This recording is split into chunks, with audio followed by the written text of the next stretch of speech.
Kita praktikum biokimia di sini ya? Iya, di sini.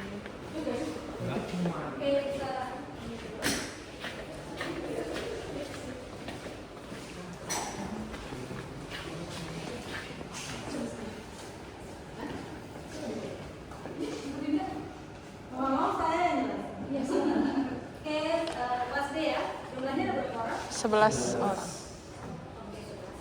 Oke, pertama saya dokter Binda, dokter Binda ada Bu Irma sama dokter Intan yang akan menjelaskan di lab patologi klinik dan juga lab biokimia ya. Oke, kalian masuk di lab patologi klinik hari ini ya. Jadi untuk patologi klinik itu berkaitan dengan apa namanya darah ya. Jadi serum dalam tubuh kita itu bisa dicek di lab patologi klinik ya. Terutama kita di lab patologi klinik di sini itu fokusnya adalah pemeriksaan darah gitu ya. Jadi alat-alat yang ada di sini adalah isinya adalah alat-alat yang hematologi analyzer ya. Jadi kita punya beberapa alat hematologi analyzer. Kita ini yang pertama ya. Ini kita ada alat hematologi analyzer yang pertama ya. Jadi ini yang masih sederhana ya.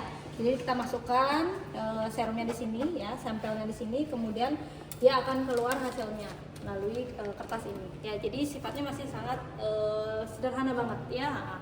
Yang lama, kemudian kita juga ada yang kedua, dia hampir sama ya. Jadi fungsinya adalah untuk menganalisis dari serum ya, serum di darah kita gitu ya. Ini juga sama, jadi nanti di monitornya akan terlihat ya apa-apa saja hasil dari hematologinya. Seperti itu dari HB, kemudian leukosit dan lain sebagainya. Ini alat yang lama ya yang kita punya yang masih sederhana ya. Yang terbaru kita ada di sebelah sana, itu yang terbaru adalah hematologi analyzer. Nah, jadi di sini ya.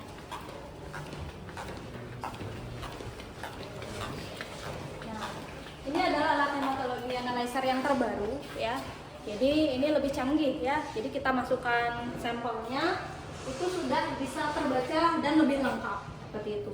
Nah ini sudah setara dengan hematologi analyzer yang di klinis ya, yang di klinis. Jadi secara sama kayak yang di rumah sakit, sama kayak di lab-lab yang komersil kayak Prodia dan lain sebagainya. Nah ini bisa digunakan secara klinis gitu ya. Kalau itu kan dia lebih ke untuk penelitian ya. Tapi kalau ini dia kita bisa gunakan di lebih lengkap dan lebih banyak yang bisa kita identifikasi di sini. Seperti itu. Kita ada dokter patologi kliniknya di sini, ada dokter Dwi SPPK ya. Jadi beliau yang lebih bisa untuk menggunakan alat ya. Oke. Kemudian di sebelah sana jadi di lab PK ini kita fokusnya adalah untuk menganalisis dari serum ya, terutama darah di manusia. Jadi kalau nanti kalian praktikum di semester 3 atau semester 4 yang blok hematologi, maka kalian akan melakukan praktikum hematologi ya, di mana praktikum ini bukan menggunakan alatnya yang secara langsung otomatis muncul ya, tapi kalian lebih melakukan hapusan darah. Jadi kalian melihat secara langsung di bawah mikroskop apa-apa saja, bagaimana bentuk sel darah merah, bagaimana bentuk sel darah putih, leukosit, bagaimana bentuk trombosit. Nah itu yang kalian lakukan nanti saat praktikum. Jadi masih konvensional sekali ya. Supaya apa? Supaya kalian benar-benar tahu ya bagaimana cara melakukan hapusan darah, kemudian bagaimana bentuknya, apakah ada kelainan dari bentuk sel darah merah, apakah ada kelainan dari bentuk sel darah putihnya, bentuk neutrofil seperti apa, bentuk basofil seperti apa. Nah itu yang akan kalian lihat di bawah mikroskop melalui preparasi menggunakan hapusan darah seperti itu ya. Kemudian kita ada yang dua lagi ya. Ini adalah centrifuge ya. Nah, ini centrifuge fungsinya adalah untuk memisahkan ya, untuk memisahkan dari darah ya. Jadi karena di hematologi kita sampelnya adalah kebanyakan darah, jadi kita untuk memisahkan antara serum dengan sel darahnya. Nah ini kita gunakan centrifuge ya. Nah ini kita punya di lab ini, di lab PK ini kita punya centrifuge yang kecil ya. Nanti di lab sebelah kita ada centrifuge lagi yang lebih besar, jadi lebih banyak untuk sampel yang gunakan. Kalau ini kita pakai yang kecil seperti itu. Ini centrifuge, kemudian yang ini yang selanjutnya ada yang namanya Corning cell counter, yang fungsinya adalah untuk menghitung sel. Ya, jadi sebenarnya sudah banyak alat yang memudahkan penelitian juga laboran yang fungsinya adalah untuk menghitung sel.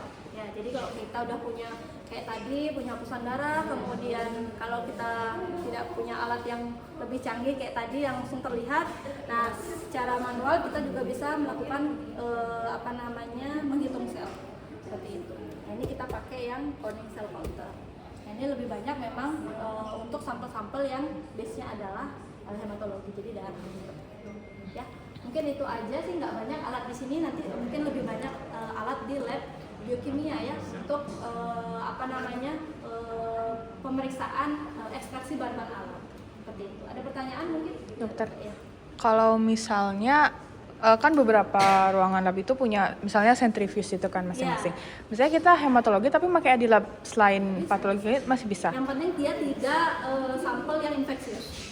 Kalau sampel infeksius dia berbeda, khusus di centrifuge yang di lab parasitologi biasanya. Yang di BSC-nya itu. Oh, yang tadi dibilang tidak pathogen. Iya, kalau dia selnya adalah sel yang infeksius, kan rentan ya terjadi kontaminasi di alatnya, makanya dibedakan. Tapi kalau selama dia tidak kontaminasi, tidak ada yang yang infeksius, maka bisa dicampur. Jadi kalau di sini kan dia centrifuge-nya kan pakai pipet untuk yang kecil ya, mikrotom yang kecil banget. Kalau yang di sebelah dia bisa untuk tube yang lebih besar kayak ETA yang kayak gitu, lebih besar ya. Jadi berbeda ininya sih, berbeda fungsinya. Tergantung dari fungsinya. Kalau kita pakai sampel yang kecil, kita bisa pakai yang ini. Tapi kalau sampelnya lebih banyak, kita pakai centrifuge yang lebih besar. Seperti itu. Ini boleh dibuka atau enggak, Erin? Kayaknya ini rusak deh, Dek. Oh, Ya harus dicolokin dulu. oke. Apa Nanti yang dokter? sebelah ya kita lihat ya, Oke, kayak dokter. gimana di dalam hole-hole-nya di dalamnya ya. Baik, dokter. Oke, ada pertanyaan? Sudah. Sudah ya, kita lanjut ke lab biokimia yang sana lebih banyak alatnya.